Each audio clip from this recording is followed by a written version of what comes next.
What do you think the absence of the understanding the process is? Well, on one hand, I think if you're relying on city government city government is made up of people who are professionals who execute on specific priorities, but then there's also like a political agenda.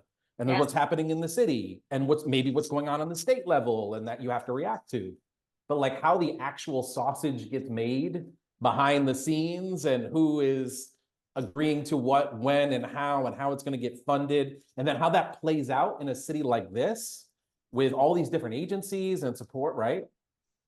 But by the time you figure things out, someone's running for office again. Well, that's going to throw us all back in. And by the way, as someone who leads a coalition now and is responsible for a coalition is understanding and learning this process. I have a very limited number of funders who will support committing to figuring out how to change systems, right? Which is related to process. So how do we fix that? I don't know if we can. Honestly, I don't know if we can. I mean, my go-to all the time is really how do we involve those directly impacted. So whether it is community members, whether it is our workforce, whether it's us as executive directors, whether it is coalitions. So I'm always like, okay, we need to organize.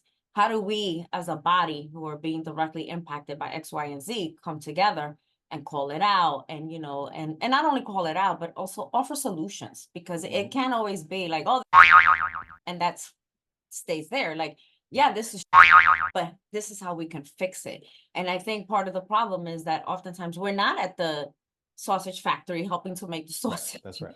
The sausage is made for us, and they're like, here you go. Isn't this a beautiful sausage? It's gonna be so yummy. And it's like, no, it's not. It's a terrible sausage. It's not good. It's not gonna be good for us as human services, the sector, and it's not gonna be good for our community members. At the end of the day, those are our primary stakeholders, our community members. And no time are they, well, I wouldn't say at no time, but most times the sausage is not going to end up being good for them. And so how do we get to a place where we, like I said, we are viewed as true partners? I love